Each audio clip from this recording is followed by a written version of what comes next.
আসসালামু আলাইকুম বন্ধুরা, কেমন আছেন? আশা করি আপনারা ভালো আছেন। আমার রান্নাঘরে আপনাদের স্বাগতম। আমি ভালো আছি। আজ আপনাদের জন্য নিয়ে এসেছি নতুন এক রেসিপি। এখানে হাঁড়ি বসিয়ে দিয়েছি, খিচুড়ি বানিয়ে দেখাও আপনাদের। এখানে চাল ডাল নিয়েছি ধুয়ে পরিষ্কার করে।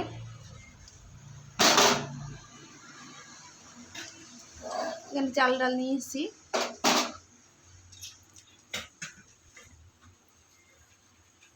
এখানে আমি মুরগির মাংস নিয়েছি। মুরগির মাংসগুলো আলাদা রান্না করে তারপরে খিচুড়িতে দেবো। এখানে আদা রসুন ঝাল মিক্স করে নিয়েছি, পেঁয়াজ ঝাল কেটে নিয়েছি, একটা টমেটো কেটে নিয়েছি 2 পিস। এখানে তেল দিয়ে দেবো, গরম হয়ে গিয়েছে, তেল দিয়েছি, গরম হয়ে গিয়েছে। এখানে 2 পিস তেজপাতা দিয়ে দেবো, 2 পিস শুকনো ঝাল দিয়ে দেবো। ঝাল লাল হয়ে গিয়েছে, এখানে কেটে রাখা পেঁয়াজ দিয়ে দেবো, ঝাল দিয়ে দেবো। এগুলো মাংস রান্না করার জন্য রেখে দেবো। এখানে আদা রসুন ঝাল মিক্স করা ছিল তাই দিয়ে দেবো। মাংসের জন্য এগুলো রেখে দিয়েছি। ভাজা করা হয়ে গিয়েছে। এখানে আমি চাল ডাল একসাথে দিয়ে দেবো।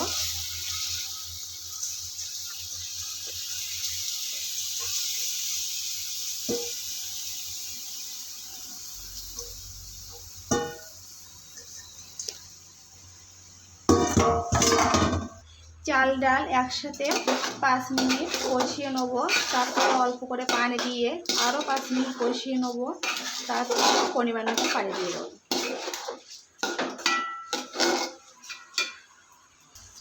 চাল ডাল 5 মিনিট কষিয়ে নিয়েছি। এখানে অল্প করে পানি দিয়ে দেবো।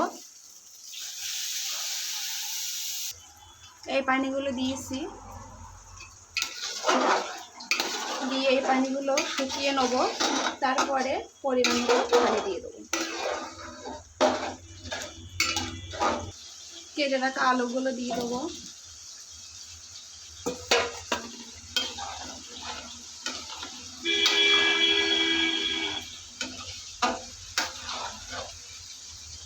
দিয়ে 5 মিনিট চাপা দিয়ে রাখবো।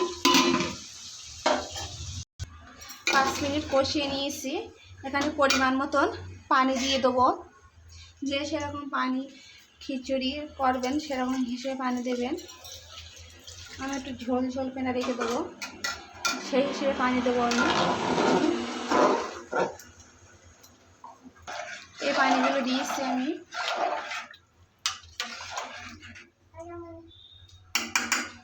লবণ দিয়ে দেবো, হলুদ দিয়ে দেবো, দলা পেকে যেতে পারে ওই জন্য এইভাবে দিয়ে দিচ্ছি।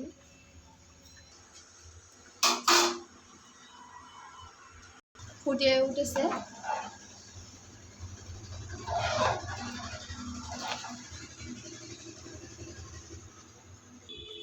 এখানে আমি টমেটোগুলো দিয়ে দেবো। এখানে আমি মাংসগুলো রান্না করে দিয়েছিলাম, সেই মাংসগুলো দিয়ে দেবো। এখানে গোলমরিচ জিরে ধনে একসাথে গুঁড়ো করে দিয়ে দেবো। এখানে একটু মিট মশলা দিয়ে দেবো, দিয়েছি, দিয়ে নেড়ে নেবো।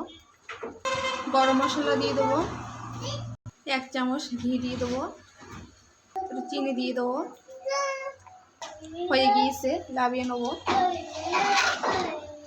হয়ে গিয়েছে, লাভিয়ে নিয়েছি।